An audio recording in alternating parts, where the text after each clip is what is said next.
If you've watched any of my videos, you'll know obviously I film a lot of vlogs with action cameras because I absolutely love them for walking and talking.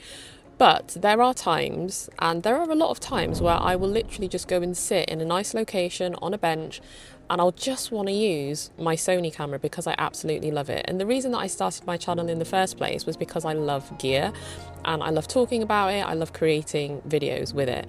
And so sometimes I just want to go and sit on a bench and do my video and just do my talking head outside rather than doing it in the studio, because not every video lends itself to me walking and talking. And so for those situations, I like to go and sit outdoors and I'll have my proper setup outdoors. So when I'm using my Sony a7S III, I obviously need a few bits of gear, and I'll have my usual microphone. So I use the Hollyland Lark M2 or the M2S. It's usually the M2 because I just love it's kind of become my little thing of having this little smiley face on my microphone. So many of you have commented about it and I just really like it. But it's a really good microphone, not just for the smiley face, obviously. It is a really good microphone. And so the Hollyland mics, I tend to use the DJI mics only when I'm filming on the DJI cameras because of the whole Osmo audio and being able to connect wirelessly without anything else needed. The point is, I have my Sony a7S III, my Hollyland mic, and then I have a couple of lenses. So the lens that I used to use was the 16 to 35 millimeter because it has a nice range, produces a really nice image. But more recently I started to use my 40mm Batis lens more, just because I wanted to see if it would work for my talking head, and I used it because I was being lazy at one point with my 16 to 35mm. Obviously when I'm doing my talking heads I need a tripod. I've used other tripods in the past, but recently SmallRig sent me the Tribex SE to try out, and honestly I love this. And some of the ones that I've used in the past have been incredibly sturdy, but when it's been a little bit windy they haven't had the stability that this tripod has. And even though the camera hasn't fallen over, I've still been a little bit more wary of making sure that I'm ready to catch my camera at a moment's notice. But with this one it is very sturdy, and there are some other features about it that I really like that I'll go through in this video.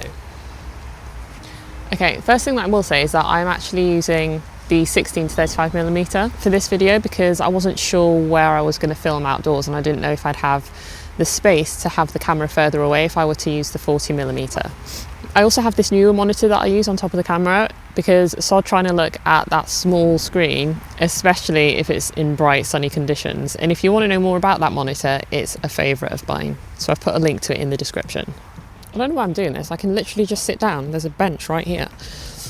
So the Tribex SE has a hydraulic X clutch system, which basically means one squeeze and all three legs extend at the same time. So I don't have to faff around with individual leg locks. I literally just press, set the height, let go, and it locks into place.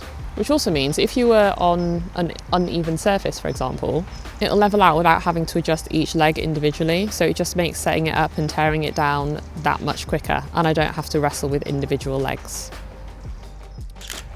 Second is stability. It has aluminum alloy legs. It's kind of chunky, but it's rated up to 15 kilograms on the legs. For a setup like mine, camera, full cage at the moment, monitor, lens, mic, that might seem massive overkill, but it means stability. And if I accidentally bump into the tripod, I know everything isn't going to end up on the floor broken. It's also worth saying that if you do want to travel with this and you want to put it in a suitcase, you'll need a suitcase which is 28 inches or more, but it will fit in a suitcase which is 28 inches. And the weight of it is 3.7 kilograms. So good to know for your weight limits. When it comes to the height, it goes from pretty much ground level at 25 centimeters, which means you could do low creative angles if you want, or bring it all the way up to 168 centimeters if you need that height.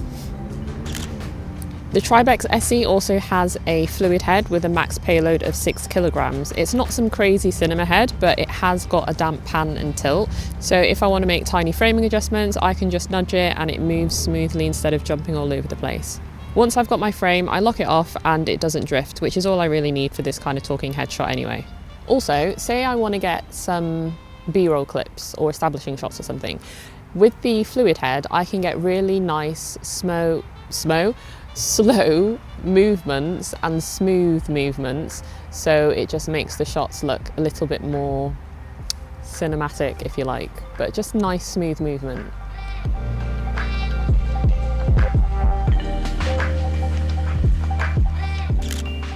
When it comes to quick release plates, it uses a touch and go plate that's compatible with Manfrotto 501 style and DJI RS plates. I also have this other quick release plate clamp thing on it because I use them in my studio on my other bits of gear, so it makes it quick for me to just go between other mounts without unscrewing anything. But yeah, this is all just for that no faff convenience, which is what I live for when I'm trying to create videos. It might seem like a little thing, but it's these little things that don't create those barriers to entry which make you make up excuses when you think, I have this thing to film, my gear's going to slow me down, this is not going to slow you down, this is actually going to make things easier for you, so just bear that in mind. This tripod is not going to be a faff and an inconvenience, it's going to help, so no excuses, make the video, make the damn video. So if you're filming outside and you've pretty much outgrown the little travel tripods that you can get and you want something that's a little bit heavier, a little bit sturdier, something like the Hydraulic Tribex SE makes complete sense. You get the speed, the stability, the smoother head without needing the bigger Tribex hydraulic tripod. So I've dropped a link in the description for you so you can check it out for yourself and grab one if you really want to. And thanks for watching, catch you on the next video.